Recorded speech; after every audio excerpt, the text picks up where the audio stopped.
Welcome to the Maliheh Paryavi podcast. I'm your host, Maliheh Paryavi. This season, I bring you real conversations with inspiring women leaders who are norm breakers and pioneers. Join my guests and I as we explore how to realize our dreams, become the leaders we deserve to be, and transform the world both within and around us. Our journey together begins right now.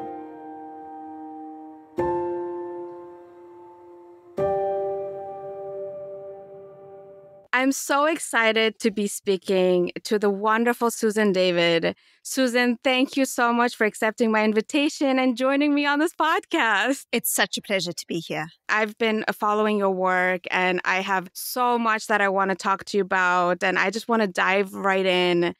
So I've worked in the empowerment and economic development space since my first consulting position at the World Bank. And then I went on to study international development at Harvard Kennedy School.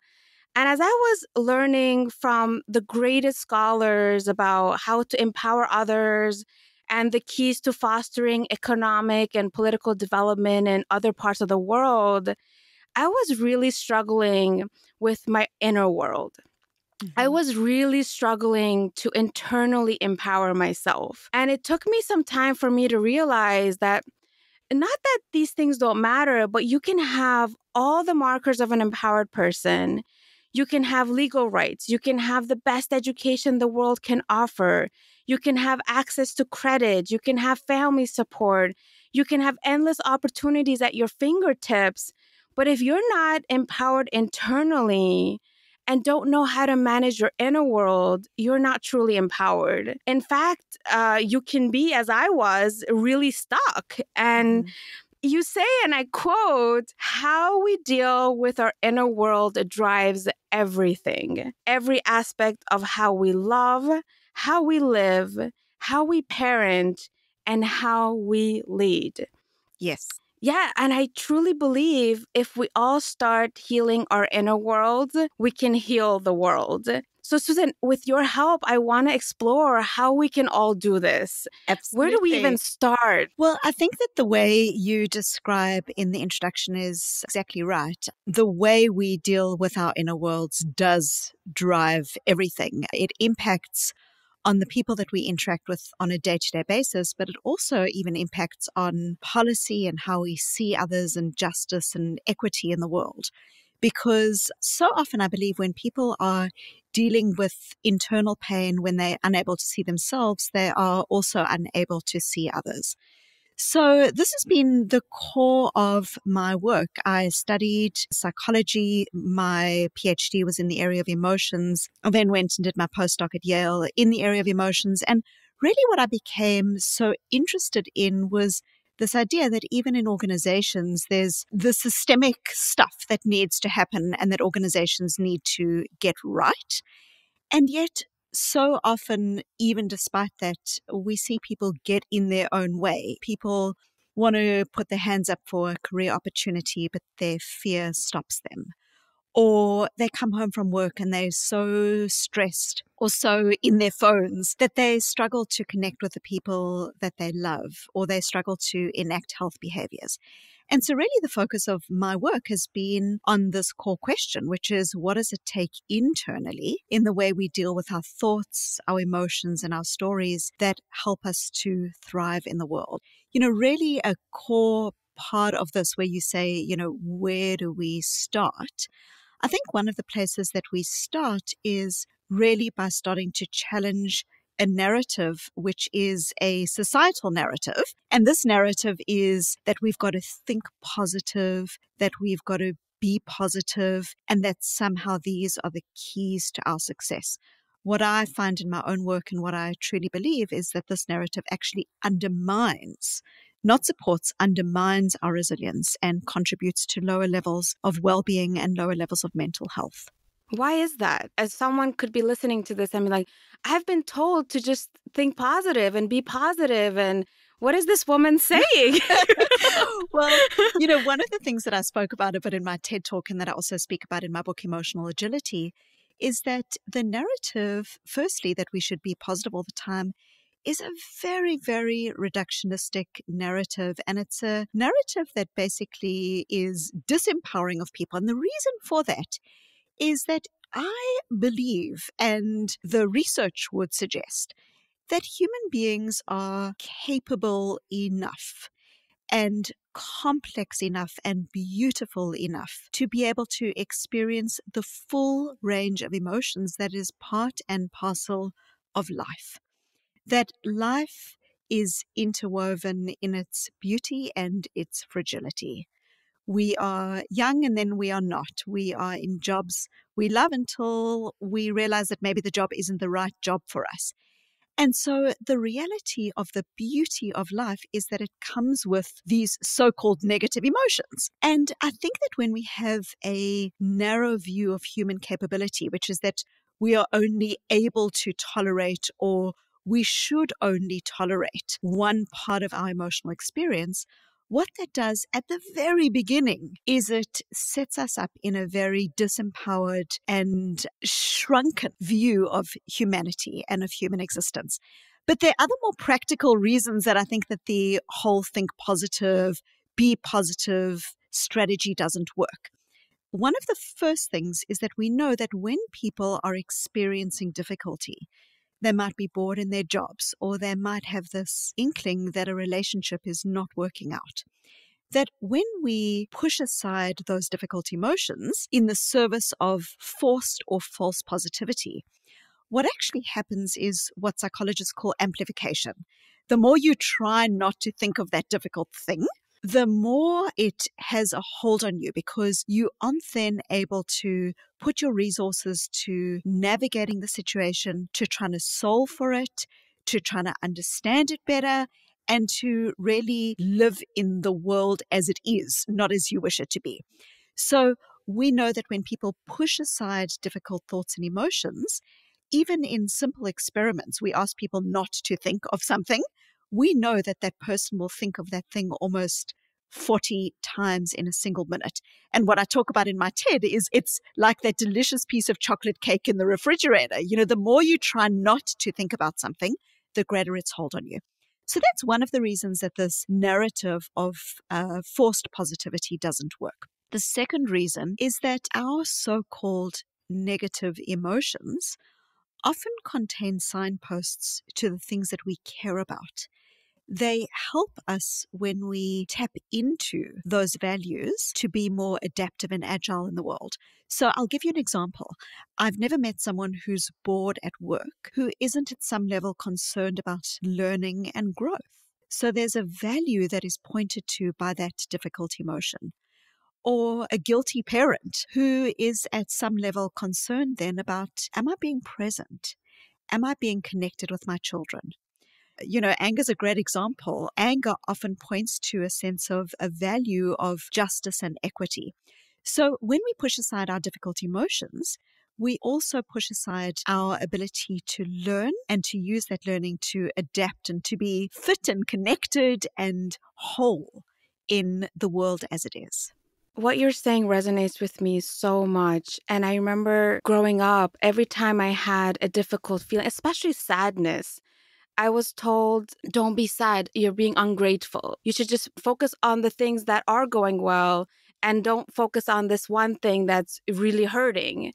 Sometimes you can have difficult situations in a really great life that still needs to get addressed. And by dismissing them, by saying think positive things or just focus on the positive things in your life, you're neglecting a part of you, as you're saying, that really is yearning for something, or it's giving you information about something that needs to change. Otherwise, it may permeate and it may even destruct the rest of your life. That's exactly, I mean, human beings, I think, are big enough and beautiful enough and capacious enough to have all of our emotions.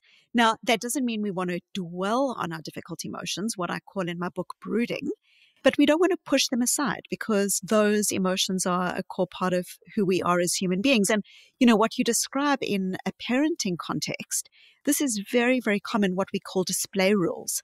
Display rules are the very often implicit, unspoken rules that exist in our society or in our parenting childhood environments about what emotions are okay to be felt and what emotions aren't. And the display rules, the reason that it's termed that way is because they are really cultural, whether it's the culture of our broader community or the culture of our family. It's a cultural expectation of what we should feel. So in some environments, it might be, you angry, go to your room and come out when you've got a smile on your face. In some environments, it's you are sad, but you should be grateful for what you've got. In a social media environment, it's often about the way we see other people. So we should be positive and let's not let any negativity come into our lives. And if that negativity happens to be someone who we care about, well, then maybe they're toxic and maybe we shouldn't be with them. But, we've got to ask ourselves as a society, what does that then lead to in terms of our ability to actually be empathetic and compassionate with others, but also with ourselves? And so what starts to happen in psychology, we have what we call type 1 emotions and type 2 emotions.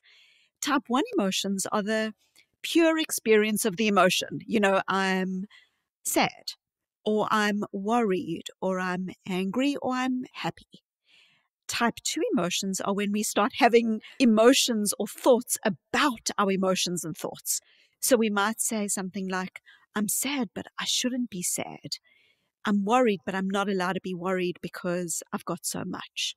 I am angry, but I'm not allowed to be. And so what this starts to do is it starts to bring us into a very difficult relationship with ourselves, where we've got this internal tug of war going on about what we are and aren't allowed to feel. And this, as it turns out, is not consistent and not a contributor. When we've got these type 2 emotions, they actually devalue our mental health, our physical health, because we're so stuck in our heads that we're not living our lives. We know that it actually devalues the quality of our relationships and our goals. And so really what I talk about in emotional agility is that we don't need to push aside our difficult emotions, which is what I call bottling. We don't need to brood on our difficult emotions, but to be emotionally agile, the first part of emotional agility is actually about acceptance.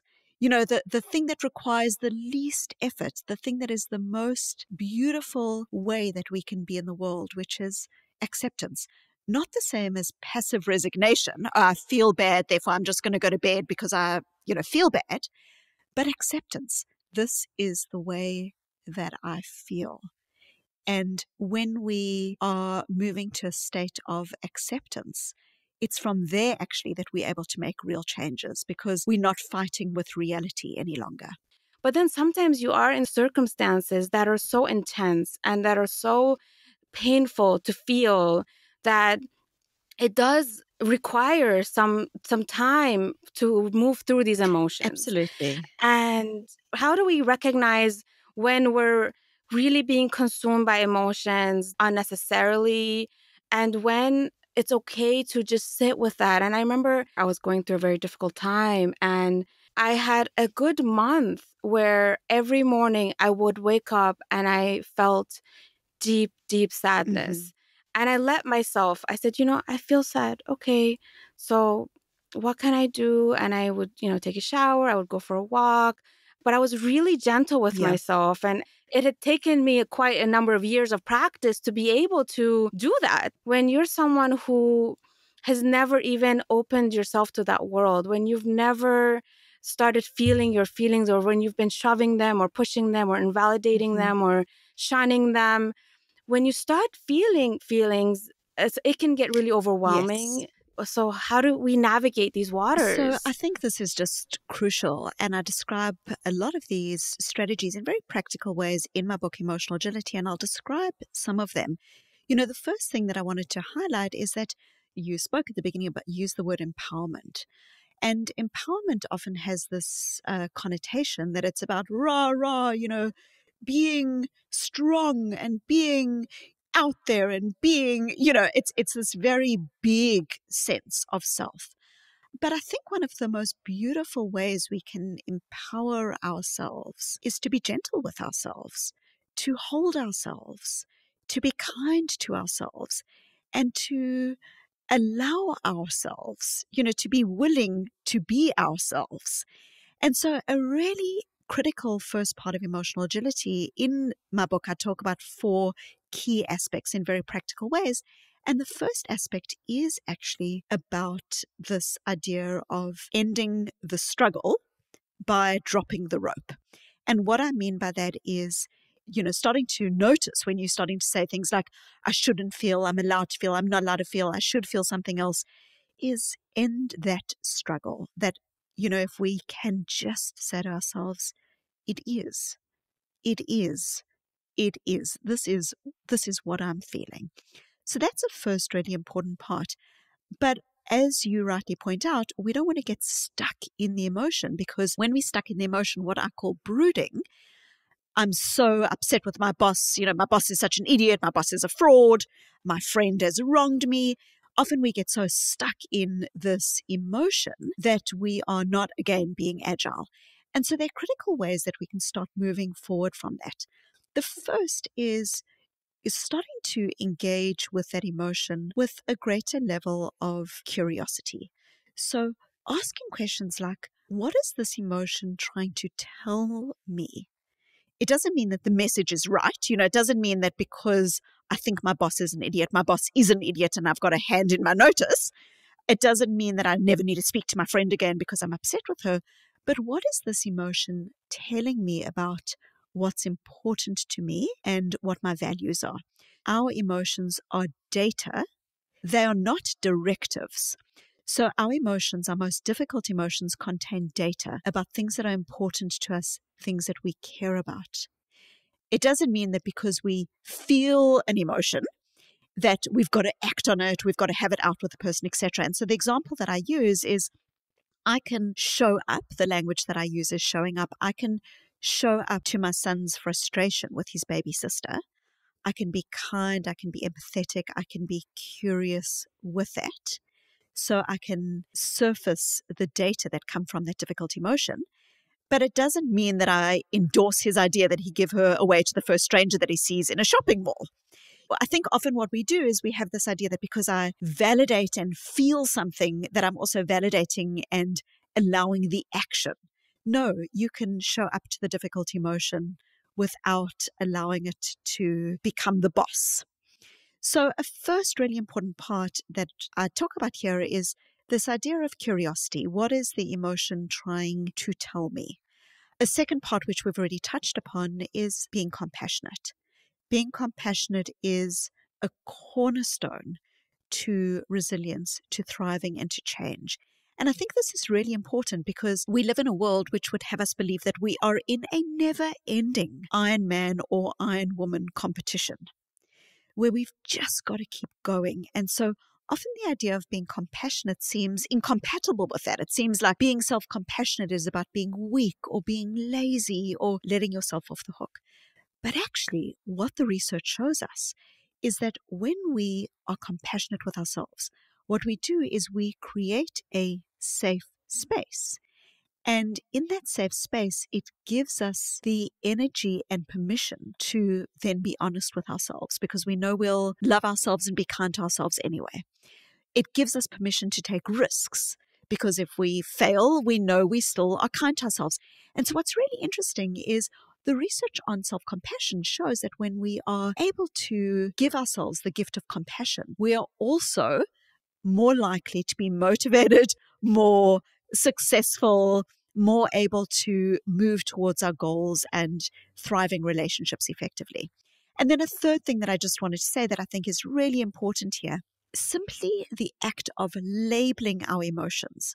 So simply the act of saying, this is what I feel, what I'm feeling here. In your example, what I'm feeling is sadness, it's sorrow, it's loss. What is that? What is that emotion actually? Is it disappointment? Is it grief? What is that emotion actually?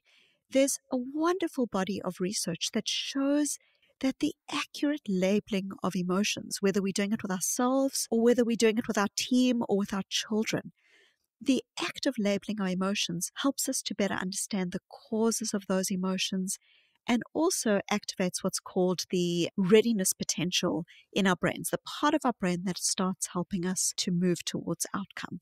So those are some strategies. There are many others that help us to get distance from our emotions that I'm happy to talk about. But that, in terms of showing up, are some of the first critical steps. And if showing up, if crying is difficult for you, or if labeling the emotion is difficult for you, sometimes even spending a little bit of time journaling. What is it that I'm feeling? Why am I feeling what I'm feeling? What's going on for me? What is the value that's beneath this difficult emotion? There's research showing that even journaling 20 minutes a day for 3 days, when you assess that relative to people who don't journal, 6 months later, people who've journaled for 20 minutes a day for 3 days, 6 months later, are more likely to have high levels of well-being, high levels of resilience. They're more likely to have moved towards their goals effectively. In situations of layoffs, people who journal about that experience are more likely to have been rehired. So this idea that we've got to just grit it and get on with it and ignore what is going on for us is antithetical to our ability to be effective in the world.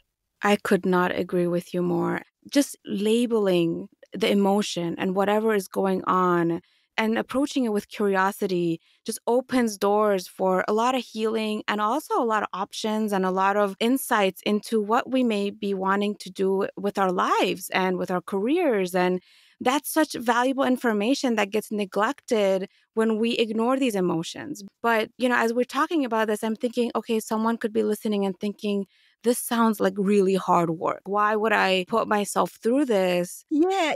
That, a lot of times people will say things like, I don't want to be stressed. I don't want to be sad. I don't want to be angry. And I get that. In my TED Talk, I talk about the death of my father and the difficulty in that experience. Like most people, I've had parts of my career that I, have not enjoyed. I dropped out of university when I was very young. You kind of go through these difficult experiences. But what is really just important is I think for all of us, to just know that we don't get to have a meaningful career or raise a family, leave the world a better place, or move towards our goals without stress and discomfort. And, I talk about this idea that discomfort is the price of admission to a meaningful life. Because when people say things like, I don't want to feel disappointed, or I don't want to fail, I want to put my hand up for this opportunity, but I don't want to fail. There is an intimate dance between failure and the difficult emotions that come with that and innovation and success. There's an intimate dance between love and loss, that the relationship might not work out, or that the relationship might work out, but that illness or difficulty will take us from that relationship. And so only dead people never get upset. Only dead people never get sad. Only dead people never experience the frustration or difficulty that comes with failure.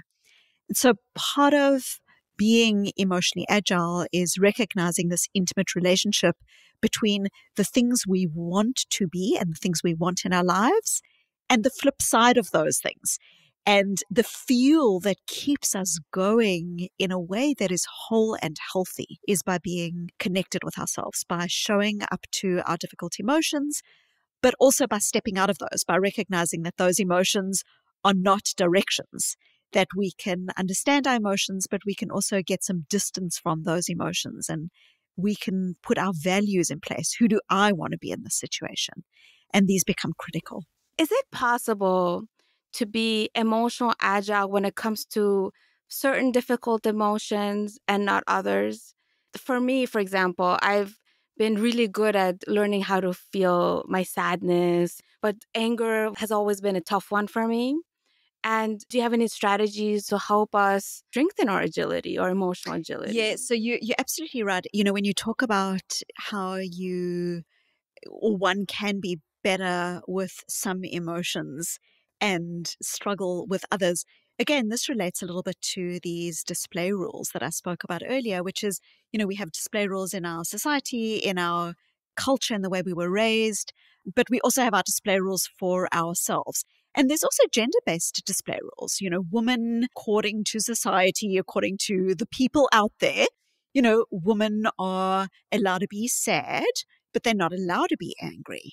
Men are allowed to be angry, but they're not allowed to be sad. And you find these display rules playing out in really, really interesting ways. So, for instance, there's been some studies that show that parents, both, genders or any kind of gender, parents in general will tend to speak with their boy children around task. So they'll say things like, "What did you do today? Who did you play with at recess?"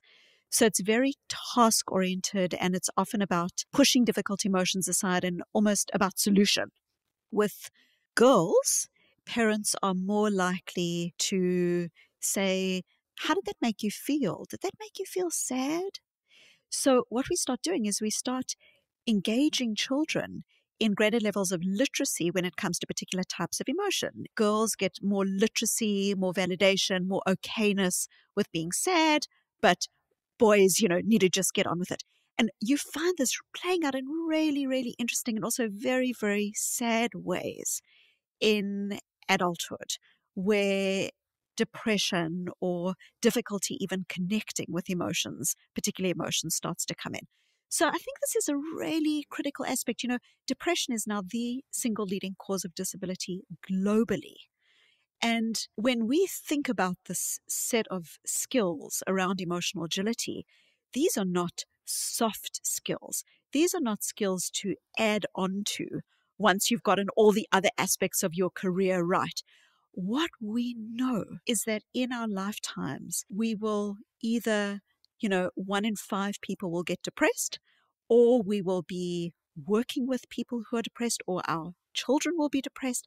And I think that these skills are actually fundamental to our resilience and to our ability to even raise our children to be effective in a fragile world. When our children grow up, they are going to be dealing with the full range of emotions: sadness, anger, frustration, etc. And so if we can help them to navigate and be with those emotions at an early age, we do them a huge service. Now, I'm not answering your question, which is, how do you start dealing with, or how do you start being with, or being effective with the emotions that are more challenging to you?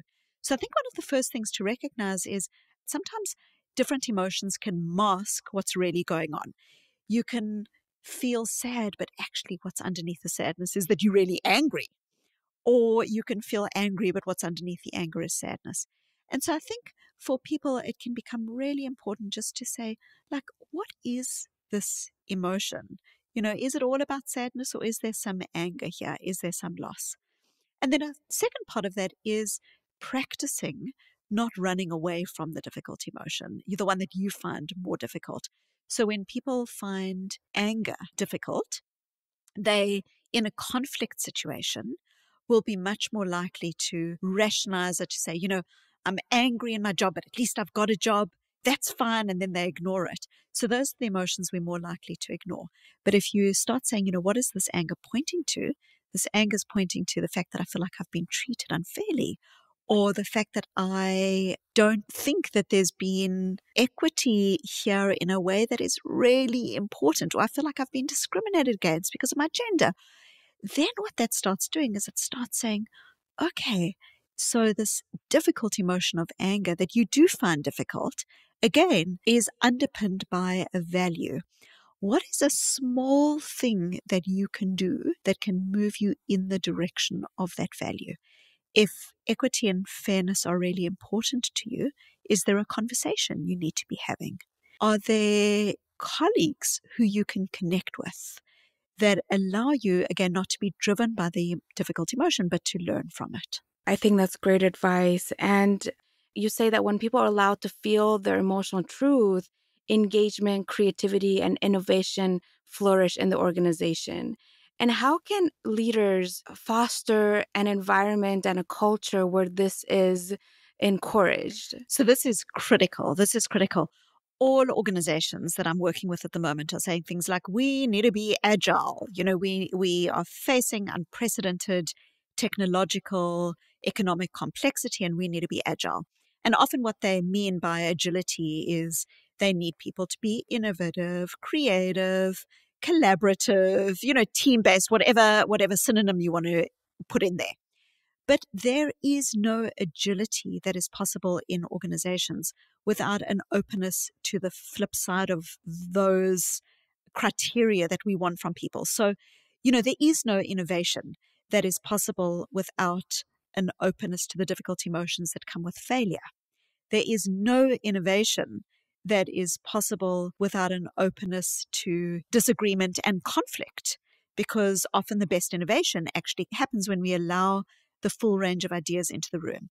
And so the way that leaders encourage emotional agility is by moving away from this idea that everyone's got to be positive all the time, because, organizations don't push happiness, but they definitely do push positivity or just getting on with it. This is the goal. This is where we've got to go to.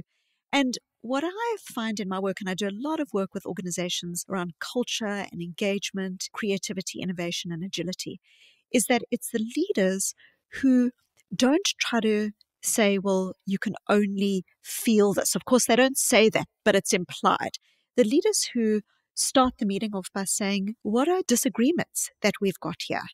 Where are parts of the strategy that people feel uncomfortable with? So what these leaders are doing is they are engaging and creating a space in which there is psychological safety and in which the ability to feel the full range of emotions is seen as being actually fundamental, because it is fundamental to our ability to achieve the kind of organizational goals we want. And so leaders who show up and help people to show up to the range of human experience are leaders who then cultivate those kind of really important outcomes in their organizations. And it needs to also start from themselves. They need to also model this behavior. Yeah, absolutely. Leaders, the most emotionally agile leaders are leaders that are connected with their own emotional experience. In a very large study that I did with a professional services firm, so 200,000 people, what I found is that the leaders who were most effective were the leaders who were able to encourage people and themselves to bring their emotional truth to work. And again, the caveat here is we're not saying because someone feels upset, they're just allowed to do whatever they want and act with impunity. There's a difference between being okay with the feelings. It's not the same as being okay with any action. So this is really important. But what we found in our research is that leaders who encourage the full range of emotional experience and leaders who create a shared sense of why. They might say in the organization, yes, things are stressful. Yes, things aren't going according to plan. Yes, things are unpredictable. But how do we as a team want to be with one another? So they create a shared sense of why. What I found in my research is when leaders had these behaviors, they were more likely to be leading what we called hotspots in the organization. So these were parts and pockets of the organization in which there were great levels of creativity and innovation and connectedness and so on. And what we found is that this kind of orientation to people was predictive 3 years down the track. So a leader today who was doing these kinds of behaviors, 3 years down the track, it was predictive of high levels of revenues, high levels of productivity, high levels of brand favorability, and lower levels of turnover in those teams. So these are behaviors that are actually fundamental to teams being able to come together to thrive. And it all starts with ourselves and our own inner world. Absolutely. I don't know if you read much Rumi. I'm Persian, so the Persian poets are a big part of my life and my upbringing. And there's this befriending our emotions. And when we talk about emotional agility, when we talk about these terms that I think are very useful in helping us conceptualize these ideas, but at the end of the day, it's really about befriending ourselves and befriending our emotions. And when someone may not know what it even means to be compassionate to themselves, they could understand what it means to be a friend Yes. and compassion to someone else, and then learning how to redirect it to Yes, themselves. there's some really interesting research that shows that in general, and there was a study done that was just I found fascinating, where people were given the opportunity to just be with themselves or to get an electric shock. And the majority of people chose to be with an electric shock. So they were struggling to just be with their emotions. And I think, what's happened is difficult emotions have become medicalized as opposed to just seen as part of the human experience. And I think, what all of us are trying to do is we're trying to live productive, fulfilled, connected lives, in some way, shape, or form, whatever that looks like for us as individuals. And so, the first part of emotional agility is definitely about this showing up. And the second part, as I talk about, is about this ability to step out, this idea that you are recognizing that your emotions are emotions, they're data, they're not directives.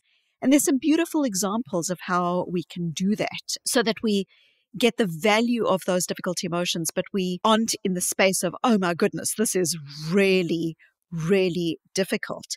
So for instance, what I describe with my clients is sometimes if you're sitting in a meeting when you're feeling undermined or you're feeling pushed aside or you're feeling not heard, often what happens is we get hooked by those difficult emotions. We get stuck in them and those emotions start to drive us. But even simple strategies like starting to notice the thought or emotion for what it is. Instead of I am angry, I'm noticing the feeling that I'm angry. Instead of I am sad, I'm noticing the feeling that I'm sad. I may as well just leave the room. I'm noticing the urge to leave the room. When we start to notice our thoughts, feelings, and urges for what they are, they're thoughts, feelings, and urges. They're data, but they're not facts. And so what you start to do is when you say, I am sad, what you're doing is you are making all of you the sadness. I am. 100% of me is sad. But when you start to say, I'm noticing that I'm feeling sad, what this does is it allows you to step out of the emotion. You're not ignoring it, but you're also not stuck in it. So what this does is it creates critical space between you and the emotion where you start to get some breathing room between you and how you feel. Now, the important part of this is, why is this critical? Because in that breathing room, you are able to start saying, who do I want to be in this situation? How do I want to act? What kind of leader do I need to be here? What kind of parent do I want to be? This relationship is important to me. Yes, I'm hooked on being right at the moment, or the idea that I'm undermined, but who do I want to be in this relationship? So what you start to do when you start creating this critical space between you and the emotion by noticing the emotion for what it is, an emotion, not a fact, is you start being able to insert one of the most fundamental ways that then allows us to be effective in the world, and that is, who do I want to be? I can start walking my why. I can start saying, being a contributor. That's who I want to be in this meeting. So even though I'm feeling undermined, I still choose to contribute. Not because someone's telling me to, not because it's some value written on the wall of the business, but because it's who I want to be in the world. Or, I'm feeling really stressed and I'm feeling really upset with my kids.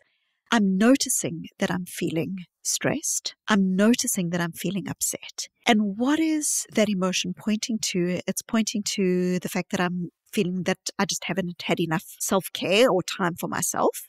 So how can I move towards that value in a way that allows me to not be driven by the emotion, but allows me to hear the heartbeat of my own why, what it is that I want to be in the world? And this just, is fundamental because all of us as human beings are driven by emotions or driven even by other people's emotions.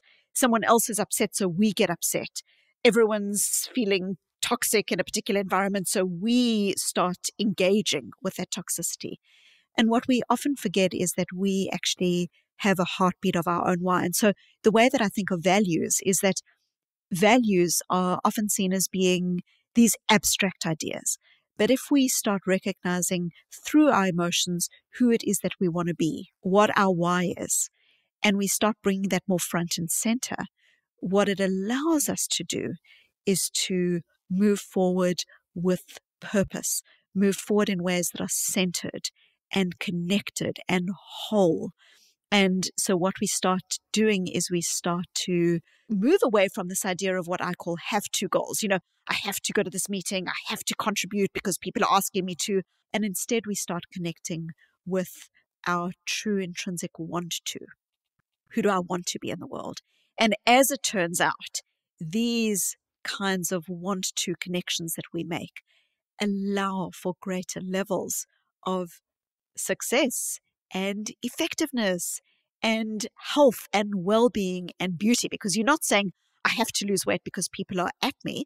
You're saying I want to be healthy so I can be vibrant and connected and live life.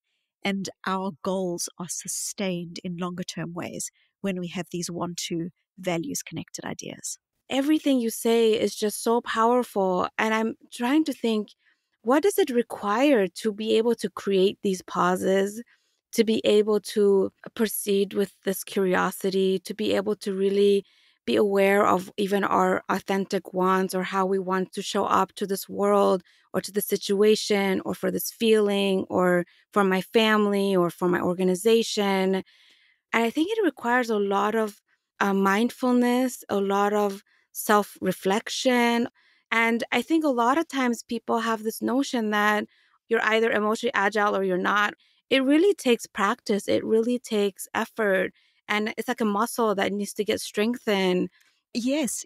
And we can start off small. Often when we're trying to make changes to our lives, we think that we've got to, sell up and go live in France because I'm stressed, or, these big scale changes. But we can often start small. Viktor Frankl, who survived the Nazi death camps, describes this, incredibly powerful idea. He speaks to this idea in his book, Man's Search for Meaning, which is between stimulus and response, there is a space. And in that space is our power to choose. And it's in that choice that lies our growth and freedom. Now, often when we are hooked by a situation or by a difficult emotion, there's no space between stimulus and response. I'm being undermined, so I'm going to leave the room. I'm upset, so I'm going to have it out with you, or I'm going to shut down. And so there's no space between stimulus and response. And what we're trying to do when we are being emotionally agile is we're trying to just create space between stimulus and response so that more values connected habits are supported. And those habits can relate to our health, what we put in our mouths, our exercise. Because if we think about no space between stimulus and response, even with our health, sometimes we come home and we say, okay, I've had a really bad day. I'm just going to lie on the couch. So there's this hooked again that's happening with our emotion or with our stress. If we are able to recognize that small changes can actually lead to very big outcomes in our lives, that's really powerful. So we don't need to start off with everything. Sometimes people say, but my emotion creeps up on me. I'm suddenly find myself really angry with my partner or with my spouse or, really sad. And actually, if we think about it, often what's more the case is that our emotions don't creep up on us. Often what we have is we have patterns of ineffectiveness, whether those are habits with our health or we, go to the table with our cell phone and so we don't engage with the people that we love. And so if we just choose one or two situations where we feel that we are maybe either dissatisfied or upset about, or where we are living in a way that is dissonant with our values. So we choose just one situation. So say, for instance, a cell phone that stops me from being present and connected. If we show up to our difficult emotions and we say, okay, I'm feeling guilty as a parent, what is that guilt pointing to? It's pointing to the fact that I'm feeling disconnected and that presence and connectedness with my kids or with my partner or spouse are really important to me. Okay, how can I make tiny values-connected tweaks that allow me to bring a greater sense of presence and connectedness to that situation? And so it might not be a full-scale thing that we are doing. It might be as simple as when your loved one comes home from work, you may spend your time saying hello and then go back to what you were doing anyway. And you might decide that your tiny values-connected tweak is to look that person in the eye and give them a genuine hug hello. Or you might find that your values-connected tweak is that you always put your cell phone in a particular drawer along with your keys. We call this piggybacking. When you've already got a habit, you already put your keys in a particular drawer. Now you put your cell phone in that drawer as well. So you make that tiny tweak. So now you're at the table and you aren't distracted. It can be a small situation, a small change. And what we know is that when those changes are born out of an understanding of what is this emotion telling me, what is the value that is underneath that emotion, the why, and what is a small shift that I can make to that environment. And in my book, I talk very practically about how to do this. Then we know that those small changes have a huge impact on our lives. Choosing small steps is a way of being kind to ourselves and not thinking, I'm so flawed, I got to do a gazillion, Yes. changes to be a functional human being. But okay, I'll start with this one small tweak. And I think one of the reasons we may have problems being kind to ourselves is by the stories we tell ourselves, by instead of trusting our intrinsic values and motivations for wanting to be productive human beings, for wanting to feel healthy and vibrant, for wanting to be engaged and for wanting to feel alive, we make up these stories about how flawed, lazy, even sometimes unintelligent or whatever we are, that holds us back from being really kind to ourselves. Absolutely. In the same way as we can get hooked by our thoughts and our emotions, we can also get hooked by our stories. Some of the stories we have are written on our mental chalkboards in grade 3. Stories about whether we're creative or not, whether we're good at math or not, what kind of relationships we deserve, what kind of people we are. And these stories, what starts to happen is these stories start to own us rather than us owning them. So they start to drive our behaviors. I would love to try out this opportunity, but I am not creative. And so we start sabotaging and we start putting ourselves down. Now, often what we think about when we think about stories is, oh, just recreate the story, push the story aside. Again, that idea of just pushing aside and ignoring. And one of the things that I think is really important is that it's fundamental to kind of recognize that, again, with compassion, sometimes the story that you developed, it might even be a story that you are unlovable. That story might have actually been functional for you at a particular point in your life. I remember when I was writing the book, one of the examples that I spoke about was about a client of mine who had major issues with intimacy and with vulnerability. And that story was a story that developed from his childhood when he was vulnerable with his parent. He was basically punished for it. And so that story had actually helped him to survive his childhood. Let me be strong, let me be standoff.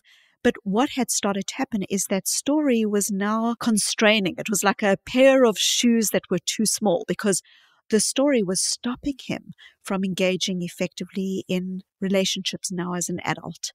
And so even our stories, we need to see with a level of compassion and understand where that story came from. And when I say understand where that story came from, I don't mean we need to go into therapy for 5 years to understand where the story came from. Sometimes just a kind of recognition that the story was born out of a particular part of our life. And that child or that person needed that story for whatever reason, allows us to generate a greater level of gentleness with the story. And then we can start saying, okay, I've got that story and I have the situation that I'm facing right now that is not serving me. What are these emotions? What are the values that they're pointing to? How can I better understand those values?